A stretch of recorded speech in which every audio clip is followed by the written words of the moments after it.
देवी Bhagavatam Mahapuran doctor Kislay Pandey के साथ। इस भाग में ऋषिगण कहते हैं कि हे महाराज, हे सूत जी, और सब तो ठीक है, आपने जो बताया वो सब हम समझ गए, पर एक बड़ी तगड़ी शंका खड़ी हो गई है। तगड़ी शंका? वो क्या? सूत जी पूछे। बोले महाराज, वो भगवान विष्णु जो स्वयं लक्ष्मीपति हैं, जो सच्चिदानंद हैं, देवों के भी देव हैं, आराध्य हैं, वेदों का सार हैं, स्वयं परमपिता परमेश्वर हैं, आपने कहा उनकी गर्दन कट गई, उनका सर धड़ से अलग हो गया? क्या हम सही सुन रहे हैं? आप हमारे विष्णु की बात कर रहे हैं, जिनका हम अहर्निश ध्यान करते हैं, वो हयग्रीव हो गए थे? तो हे महाराज, पहले तो इस शंका का समाधान करिए, वो कैसे हयग्रीव हो गए? सूत जी ने उनकी शंका को समझा। उन्होंने कहा कि आपकी मैं यही शंका का निस्तारण कर देता हूं। उन्होंने बताया कि पूर्व काल में एक बार भगवान विष्णु ने एक भीषण युद्ध किया। बड़ा आक्रामक युद्ध था वो, जो 10,000 वर्षों तक लगातार चला था। आप समझ पा रहे हैं? 10,000 वर्षों तक वो युद्ध चला। युद्ध खत्म हुआ, पर 10,000 मतलब यहां पे आप 10 मिनट ठीक से बोल लीजिए तो शरीर थकने लगता है। यहां पे तो परमपिता परमेश्वर ने 10,000 तक युद्ध किया था, और मां की कृपा से उनको जीत भी हासिल हुई, वो विजयी हुए, पर वो थक गए थे। वो काफी थक गए थे, इतना थक गए थे कि उन्हें वहीं पे निद्रा ने काफी ज्यादा जकड़ लिया। तो वो क्या किए भगवान विष्णु कि एक वहीं पास पड़े धनुष, जिसपे प्रत्यंचा चढ़ी थी, इसका मतलब होता है जिसपे बाण चढ़ा हुआ था, ऐसा धनुष जिसपे बाण चढ़ा हुआ था, उसी पे अपना बाण जो निकला होता है, बाण पे अपनी ये गर्दन टिका के वो सो गए। और वो इतनी ज्यादा नींद में थे कि कोई समझ ही नहीं आया कि बाण है, वो गड़ रहा है, उससे उनको कुछ नहीं, वो उसी पे अपनी गर्दन टिका के सो। प्रभु है, उनकी लीला न्यारी। वो सो गए और आराम से उन्होंने निद्रा का आनंद लेना शुरू किया। उस थकावट से तो पहले से ही परेशान थे, तो उन्होंने पूरी रसचर्मणा किया उस निद्रा की। इधर चूंकि सारा ब्रह्मांड साक्षी था उस भयानक युद्ध का, तो देवताओं ने ये विचार किया कि अब युद्ध भी संपन्न हो गया है, तो क्यों ना यज्ञ पुरुष सच्चिदानंद भगवान श्री विष्णु नारायण का आशीर्वाद लेके अब यज्ञादि कर्म पुनः शुरू किए जाएं। और जो देव कार्य होते हैं, उनकी सिद्धियों के लिए भी उनकी आवश्यकता थी, उनकी संस्तुति की आवश्यकता है। तो देवलोक के कई तरह के निर्णय जो भगवान विष्णु की ही संस्तुति से आगे बढ़ाए जाते हैं। तो इस मंशा से सारे देवता एकत्रित होकर भगवान विष्णु के बैकुंठ लोक पहुंचे। वहां क्या देखते हैं कि भगवान तो है ही नहीं। थोड़ी देर प्रतीक्षा करने के बाद उन्होंने ज्ञान दृष्टि से यह देखा कि भगवान तो वहीं युद्ध भूमि के पास ही एक प्रत्यंचा चढ़े धनुष पर बाण टिके हुए पे अपनी गर्दन लगा के विश्राम लाभ कर रहे हैं, निद्रा मग्न है। तो फिर सारे लोग वहां पहुंचे। जब वहां पहुंचे तो देखिए कि भगवान विष्णु तो बहुत गहरी निद्रा में है।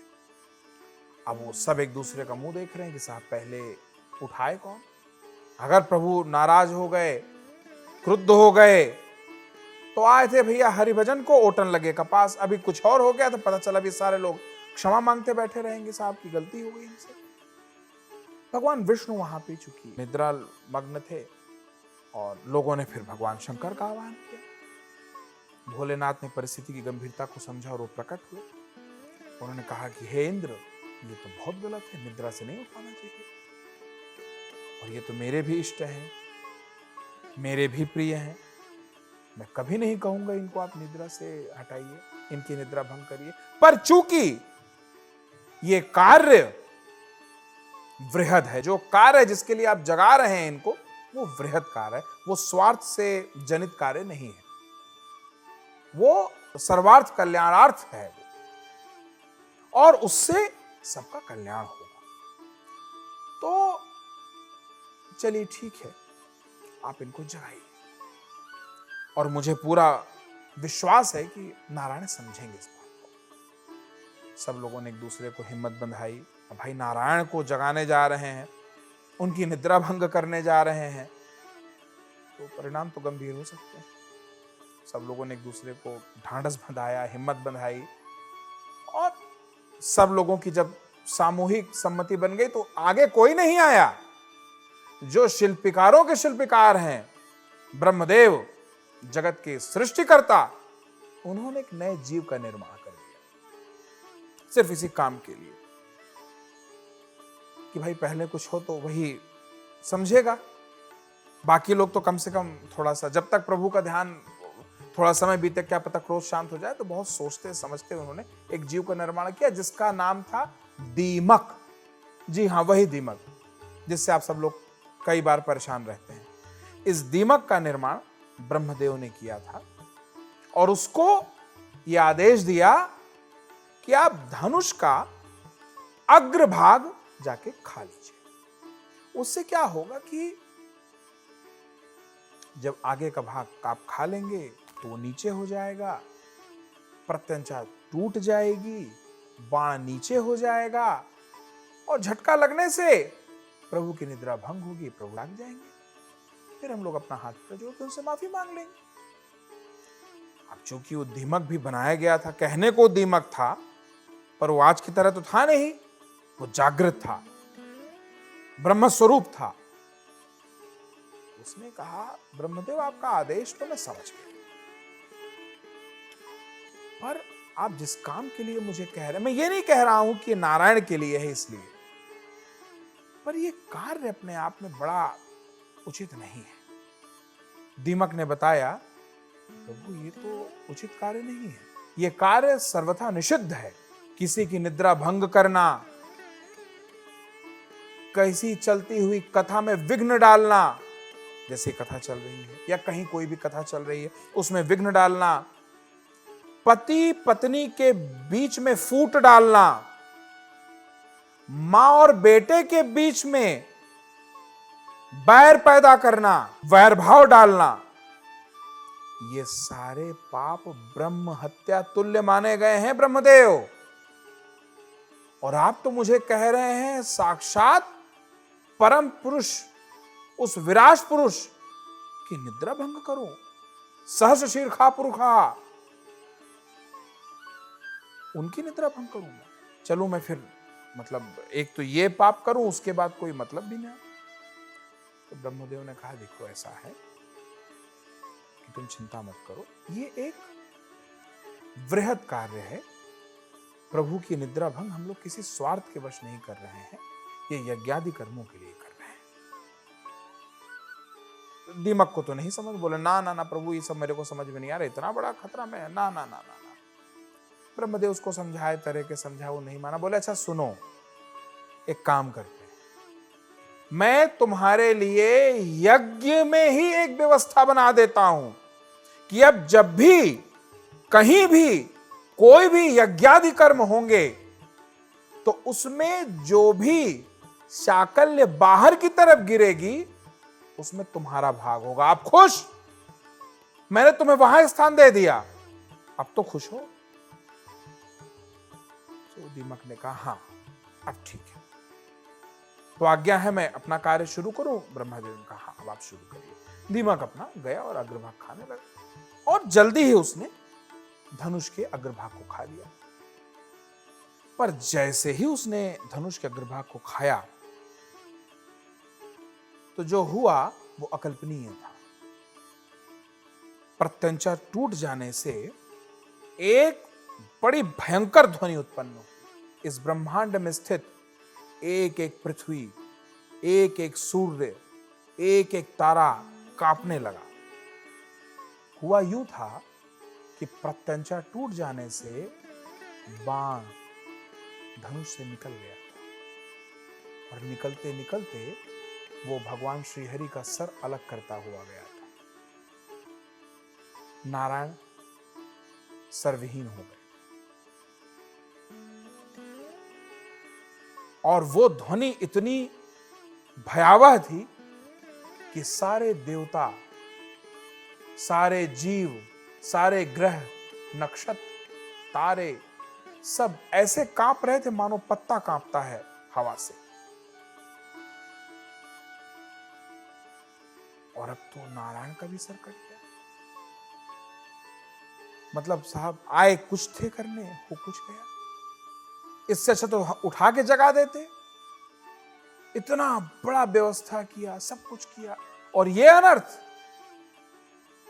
देवताओं को तो काम ही पूरी तरीके से कुछ और होना था, कुछ और होने लगा। देवताओं को कुछ सूझ नहीं रहा था, सब जड़ हो चुके थे। हर तरफ विलाप, घोर क्रंदन की स्थिति थी। ये क्या हो गया? न दानवों ने, न दैत्यों ने, न राक्षसों ने, ये तो हमसे ही हो गया। इंद्र ने कहा कि धिक्कार है ऐसे पुरुषार्थ पर। हम लोगों के सामने हमारे सर्वे सर्वा, हमारे माता पिता, सब कुछ नारायण का सर कट गया। भगवान शिव भी अश्रुपूरित नेत्रों से यह सारी घटना देख रहे थे। ब्रह्मा जी ने सारा विषय समझा और कहा कि काल द्वारा जो भी शुभाशुभ कर्मों का फल है उसे तो अवश्य भोगना पड़ता है। भाग्य का अतिक्रमण कौन कर सकता है?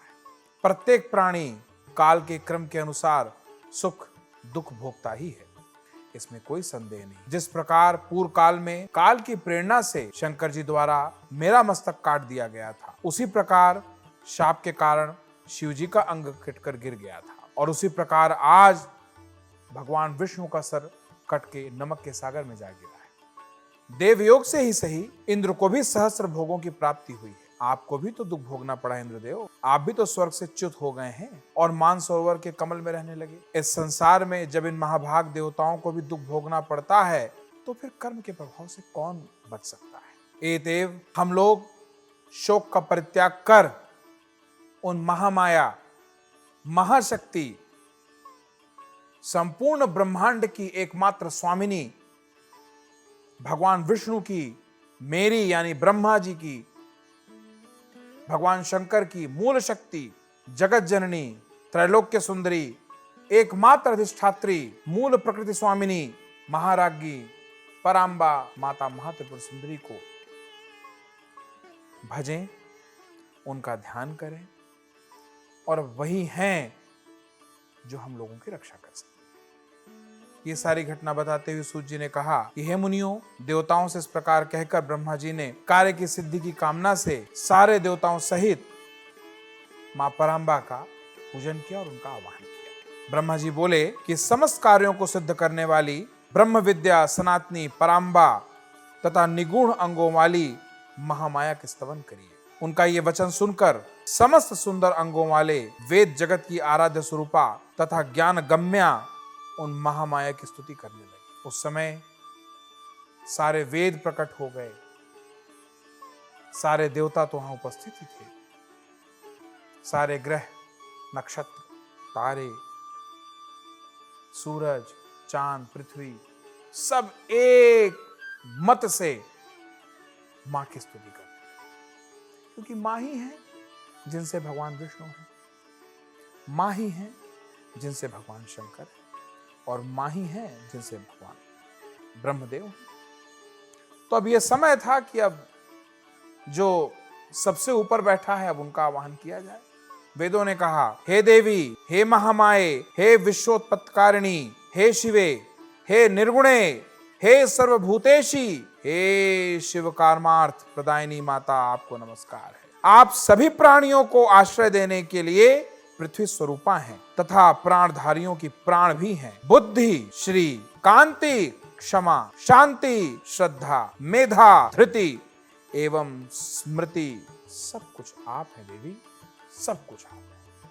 वेद आगे कहते हैं अपनी स्तुति में मां के प्रति कि ओंकार में अर्धमात्रा के रूप में आप ही विराजमान हैं। आप गायत्री, आप भूः, आप भुवः, आप स्वः आदि व्यहति जया, विजया, धात्री, लज्जा, कृति, स्पृहा एवं दया सभी कुछ है। हे अम्ब, आप तीनों लोक के रचना तंत्र में दक्ष, करुण रस से युक्त, सभी प्राणियों की मां, विद्या, कल्याणी, सभी प्राणियों की हित साधिका, सर्वश्रेष्ठ, वाग बीज मंत्र में वास करने में निपुण तथा संसार का क्लेश दूर करने वाली हैं। हम आपकी स्तुति करते हैं। ब्रह्मा, शंकर, विष्णु, इंद्र, सरस्वती, अग्नि, सूर्य तथा सभी भुवनों के स्वामी आपके द्वारा ही निर्मित किए गए हैं, अतः उनकी अपनी कोई विशेषता नहीं है। आप ही सभी चराचर जगत की माता हैं। हे जननी, जब आप जगत की रचना की कामना करती हैं तब आप सर्वप्रथम ब्रह्मा, विष्णु, महेश इन प्रमुख देवों का सृजन करती हैं। उन्हीं के माध्यम से एकमात्र आप ही जगत का सृजन, पालन एवं संहार कार्य पूर्ण कराती हैं। हे देवी, आप में संसार का लेश मात्र भी नहीं रहता। हे देवी, संपूर्ण संसार में ऐसा कोई भी निपुण प्राणी नहीं है जो आपके रूप को जान सके, ना तो कोई ऐसा योग्य मनुष्य है जो आपके नामों की संख्या की गणना करने में सक्षम हो। जो थोड़े से जल का संतरण करने में समर्थ हो, वह बुद्धिमान संपन्न मनुष्य भला महासागर को पार करने में कैसे कुशल होगा मां? हे भगवती, आपके अंतहीन वैभव को जान सकने में देवताओं में कोई भी सामर्थ्य नहीं है। एकमात्र आप समस्त विश्व की माता हैं। आप अकेले ही इस संपूर्ण मिथ्या जगत की रचना कैसे करती हैं? हे देवी, एकमात्र वेद वाक्य ही आपके सृष्टि कार्य की प्रामाणिकता सिद्ध करते हैं। हे भगवती, समग्र जगत की परम कारण स्वरूपा होती हुई भी आप इच्छा रहित हैं। अहो, आपका अद्भुत चरित्र हमारे मन को विस्मृत कर देता है। समस्त वेदों से भी अज्ञेय आपके गुणों एवं प्रभावों का वर्णन हम लोग भला किस प्रकार कर सकते हैं? हे जननी, क्या आप भगवान विष्णु के शिरोच्छेदन की घटना नहीं जानती हैं? हे शिवे, अथवा क्या जानकर भी आप मधुजित विष्णु की शक्ति की परीक्षा कर रही हैं? हे माता, अथवा क्या ये विष्णु के महान पाप समूह का फल है? किंतु आपके चरण कमलों का भजन करने में निपुण प्राणी से तो पाप हो ही नहीं सकता। वेदी कहना चाह रहे हैं कि वो विष्णु जो निरंतर आपके ध्यान में मग्न रहते हैं, जो निरंतर आपकी ध्यान करते हैं, जो निरंतर आपकी साधना करते हैं, उनसे कैसे पाप हो जाएगा देवी? वेद आगे कहते हैं कि हे माता, आप इस देव समूह की भारी उपेक्षा क्यों कर रही हैं?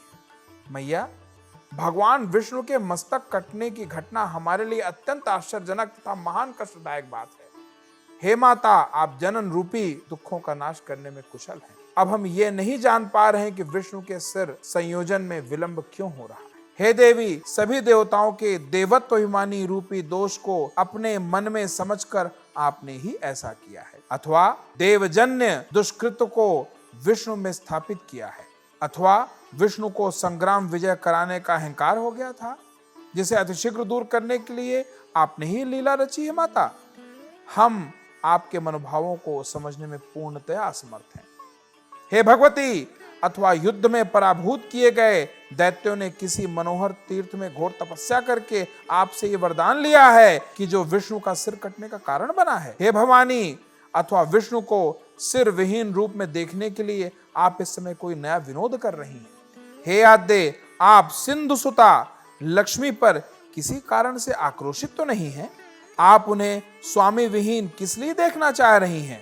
वेद आगे कहते हैं कि आप अपने ही अंश से प्रादुर्भूत लक्ष्मी का अपराध क्षमा करें और भगवान विष्णु को जीवन दान देकर रमा को प्रसन्न कर दें। जगत के समस्त कार्यों को संपादित करने में प्रमुख भूमिका वाले अतिशय प्रभावशाली देवता आपको निरंतर नमस्कार करते हैं। हे देवी, सर्वलोकाधिपति विष्णु को जीवित करके आप देवताओं को शोक सागर से पार करिए। हे अम्ब, भगवान विष्णु का सिर छिन्न होकर कहां चला गया ये हम नहीं जानते, और इस समय इन्हें जीवित करने के लिए कोई अन्य युक्ति भी नहीं सूझ रही है माँ। हे देवी, मृत प्राणी को जीवित करने में जिस प्रकार अमृत समर्थ है, उसी प्रकार समग्र संसार की आप जीवन दात्री हैं। ये बताते हुए सूत जी आगे कहते हैं कि हे मुनियों, इस प्रकार सामगान निपुण सांग वेदों द्वारा स्तुति किए जाने से गुणातीता महेश्वरी परात्मा महामाई भगवती प्रसन्न हो गई और उसी समय देवताओं को सुख प्रदान करने वाले शब्दों से युक्त और भक्तजनों को आनंदित करने वाली आकाश स्थित आश्रिणी शुभ वाणी ने कहा कि हे देवताओं, आप किसी प्रकार की चिंता न करें और स्वस्थित रहें। हे अमरगण, इन वेदों की भावपूर्ण स्तुति से मैं परम प्रसन्न हो गई। इसमें लेश मात्र भी संदेह नहीं है। मनुष्य लोक में या देवलोक में जो भी प्राणी इस स्तुति से मेरी आराधना करेगा अथवा भक्ति पूर्वक इसका पाठ करेगा, उसकी संपूर्ण मनोकामनाएं पूरी हो जाएंगी। जो मनुष्य त्रिकाल प्रातः मध्याह्न सायं मेरी स्तुति को नित्य भक्ति पूर्वक सुनेगा, वो सभी दुखों से विमुक्त होकर परम सुखी हो जाएगा। वेदों द्वारा उच्चारित किए जाने के कारण यह स्तुति वेदों के समान ही है। हे देवों, अब आप विष्णु के शिरोच्छेदन का कारण सुनिए। ऐसा कहते हुए मैया रानी आगे बताती हैं कि एक बार किसी कारणवश भगवान विष्णु और माता महालक्ष्मी साथ में बैठे हुए। भगवान जाने भगवान विष्णु को क्या विनोद सूझा, वो माता महालक्ष्मी को देख के हंसना शुरू कर दिए। हंसते गए हंसते गए हंसते गए। पहले तो माता लक्ष्मी समझ न पाई, बट अचानक ही उन्हें बड़ा क्रोध आ गया। उनके मन में अजीब अजीब से भाव आने लगे कि क्या भगवान विष्णु उनका मजाक उड़ा रहे हैं, क्या उनके किसी रूप का उपहास कर रहे हैं। कई प्रकार की भावनाओं से माता महालक्ष्मी घिर गईं और उन्होंने आओ देखा ना ताओ, तत्काल उनके मुंह से सहसा एक वाक्य निकला कि जिस मुख से इतना हंस रहे हो वही सर कट के अलग हो जाएगा। अब ये श्राप भगवान विष्णु को जाने अनजाने माता महालक्ष्मी से मिल गया, पर इस श्राप का भी एक कारण था। माता महालक्ष्मी ने यह श्राप जो भगवान विष्णु को दिया सर कट जाने का, यह भी जगत जननी मां जगदंबा की ही प्रेरणा से यह श्राप निकला था उनके मुंह से। जैसा कि मां ने कहा कि संसार में कोई भी कार्य उनकी इच्छा के बगैर नहीं होता, पत्ता भी उनकी इच्छा से हिलता है। ये हर श्वास जो आ रही है जा रही है आपके अंदर मेरे अंदर, ये उसी परम शक्ति की इच्छा से चल रही है। और इस सांस के आने जाने के बीच के जो भी आयाम हैं या जो भी कार्य हैं, ये भी उसकी इच्छा से संपादित और प्रतिपादित हो रहे हैं। कुछ मूर्ख हैं जो ये सोच लेते हैं कि ये कार्य हम कर रहे हैं और हमारे कारण सफलता हुई है, या कुछ मूर्ख सोचते हैं हमारे कारण हमें असफलता मिली है, या कुछ मूर्ख अपने आप को ही कार्यकर्ता मान लेते हैं। तो उनके लिए बता देना मैं आवश्यक समझता हूं कि हर सांस और उस सांस के द्वारा किए गए हर कार्य की एकमात्र अधिष्ठात्री जगत जननी मां जगदंबा है। उन्हीं की इच्छा से इस ब्रह्मांड का तृण तृण चलता है। ये उन्हीं की इच्छा है जो दिख रहा है, जो सुन रहा है, जो चल रहा है, जो बोल रहे हैं। तो इसलिए किसी को इस विषय में कोई संशय करने की या लेश मात्र भी शंका की आवश्यकता नहीं है। मां भगवती आगे बताती हैं कि जहां एक और माता महालक्ष्मी भगवान विष्णु को श्राप दे रही थी, वहीं एक दैत्य जो मूल रूप से हयग्रीव था, जो अपने आप में एक अनूठा ही दैत्य था पूरे इस चराचर जगत में, वो मेरी निरंतर तपस्या कर रहा है। और उसने इतनी जघन तपस्या की, इतनी कठोर तपस्या की कि उसने मुझे प्रसन्न किया। पहले तो उसने तपस्या के बाद ये अमरता का वरदान मांगा, जिसको मैंने बताया कि जातस हि ध्रुव मृत्युर ध्रुवम जन्म मृतस्य च, कि जो पैदा हुआ है उसकी मृत्यु निश्चित है। उसने थोड़ा सोचने के बाद ये वरदान मांगा कि ब्रह्मांड में और दूसरा कोई तो हयग्रीव है ही नहीं। तो उसने ये वरदान मांग लिया कि मां, मेरा वध भी किसी हयग्रीव के द्वारा ही हो, क्योंकि मेरे जैसा दूसरा तो ना कोई है, ना हो सकता है, ना कभी होगा। तो इधर मैं हयग्रीव को एक तरफ तो वरदान दे रही थी कि जाओ, तुम्हारा वध भी किसी हयग्रीव के द्वारा ही होगा, और दूसरी तरफ मेरी ही प्रेरणा से माता महालक्ष्मी भगवान विष्णु को इस सर कट जाने का शाप। तो यह कारण था भगवान के इस शाप का। अब चूंकि भगवान विष्णु का सर मेरी प्रेरणा से कट चुका है, अब आप लोग तत्काल किसी घोड़े का सर इनके ऊपर स्थापित करिए, इन्हें हयग्रीव के रूप में पुनः जागृत करिए।